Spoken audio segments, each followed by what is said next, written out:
एक वाक़या मुझे याद आ रहा है जिसे मैं चाहता हूँ कि आपकी समातों के हवाले करके गुफ्तगू को ख़त्म करूँ, अगर मुंतज़िमीन इजाज़त दें तो। एक वाक़या, हाँ इजाज़त मांगूंगा तो बेचारे मना तो कर ही नहीं सकते, ये भी एक मसला है, लेकिन वाक़या बहुत ज़रूरी है। वाक़या दरअसल ये है कि रसूल रहमत सल्लल्लाहु अलैहि वसल्लम तशरीफ़ फरमा थे। देखिए अल्लाह वालों की फ़िक्र मैं आपको बता रहा हूँ। अल्लाह वालों की फ़िक्र सबसे बड़ी ये रही कि वो हमेशा गरीबों के साथ रहना पसंद करते हैं। इनका खाना गरीबों के साथ, इनका उठना गरीबों के साथ, इनको गरीब बहुत पसंद रहे। और आज हमारी सोच इतनी बदल गई कि हमें गरीब पसंद ही नहीं है, चाहे सगा भाई ही क्यों ना हो। मैं थोड़ा सा आप थोड़ी सी सोच दुरुस्त कर दूं। रसूल रहमत सल्लल्लाहु अलैहि वसल्लम तशरीफ फरमा थे, एक गरीब सहाबी तशरीफ लाए, एकदम गरीब। आका करीम सल्लल्लाहु अलैहि वसल्लम उनसे गुफ्तगू फरमा रहे थे। इतने में हज़रत जिब्रील अमीन अलैहिस्सलातु व तस्लीम तशरीफ लाए। सरकार, ये जो आपके साथ गरीब बंदा बैठा हुआ है ना, इसकी ज़िंदगी कल दोपहर तक की है। कल दोपहर को ये इस दुनिया से कुछ कर जाएगा, दोपहर तक ही इसकी ज़िंदगी है। अब रसूल रहमत सल्लल्लाहु अलैहि वसल्लम ने जिब्रील अमीन की बात सुनी तो फौरन सरकार सल्लल्लाहु अलैहि वसल्लम ने चाहा कि अब इसकी उम्र कल दोपहर तक की है, तो चलो क्यों नहीं इससे पूछ लिया जाए, इसके कोई अरमान हो तो पूरे कर दिए जाएं। सरकार ने फरमाया, मेरे सहाबी, मेरे ग़ुलाम, कोई तेरी तमन्ना हो तो बता, कोई हसरत हो तो बता। उसे ये नहीं कहा सरकार ने कि कल दोपहर तक तेरी ज़िंदगी है, लेकिन हुजूर ने फरमाया तेरे कोई अरमान हो तो बता। अर्ज़ करता है, हुजूर दो अरमान हैं, ज़िंदगी में कभी मीठा खाया ही नहीं, तो मुझे मीठा नसीब हो जाए। और लोगों को शादीशुदा देखता हूँ तो दिल में अरमान पैदा होते, काश मेरी भी शादी हो गई होती, लेकिन मैं इतना गरीब हूँ, कोई लड़की मुझे देगा नहीं।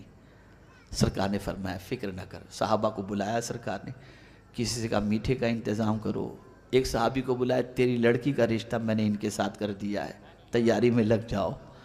ये सारा एहतमाम सरकार सल्लल्लाहु अलैहि वसल्लम ने किया, निकाह भी हो गया, सब कुछ हो गया, मीठे का भी इंतज़ाम हो गया। अब दूसरे दिन दोपहर के वक्त हुजूर सल्लल्लाहु अलैहि वसल्लम ने सब घर का भी इंतज़ाम कर दिया सरकार ने, सब कुछ हो गया, वो चला भी गया, शादी भी हो गई, बीवी के साथ आराम से वो सहाबी हैं। दोपहर के वक्त हुजूर सल्लल्लाहु अलैहि वसल्लम ने अपने एक सहाबी से फरमाया, ज़रा जाके उस घर में देख, कोई आवाज़ तो रोने की नहीं आ रही है। वो गए, वो सहाबी ज़ोहर से लेकर असर तक उनके घर के करीब चक्कर लगाने लगे, कोई आवाज़ नहीं, कोई रोने धोने की आवाज़ नहीं। आए हुजूर के पास, सरकार वहाँ तो कोई रोने धोने की आवाज़ तो है नहीं, सब बिल्कुल ठीक ठाक मामला है।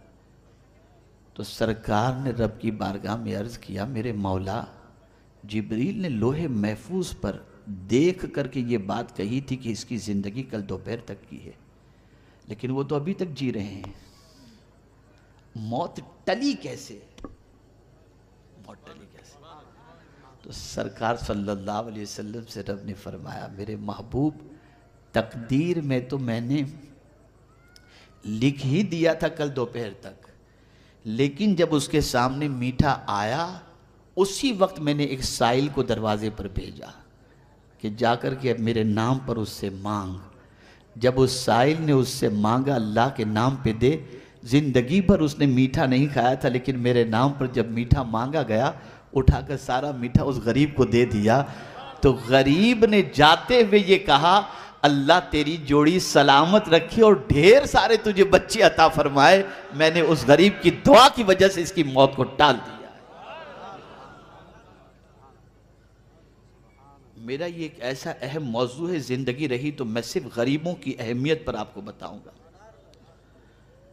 इसलिए कि हमारी सोच पूरी उल्टी हो गई। न गरीब के साथ बैठना अच्छा लगता है, न गरीब के साथ मिलना अच्छा लगता है, न गरीब के साथ खाना अच्छा लगता है, न गरीब के साथ मुसाफा अच्छा लगता है, न गरीब की दावत अच्छी लगती है। बस ये हमारी सोच है, और ये इतनी बोदी सोच है, इतनी बोदी सोच है कि इस बोदी सोच की बुनियाद पर हम जवाल के शिकार हैं। हम जवाल के शिकार हैं। सोच बदलो, फिक्र बदलो। इन्हीं कलिमात खैर पर मैं अपनी गुफ्तगू को ख़त्म करता हूँ और दुआ करता हूँ अल्लाह ताला सबसे पहले मुझे तौफीक दे, फिर आपको तौफीक दे।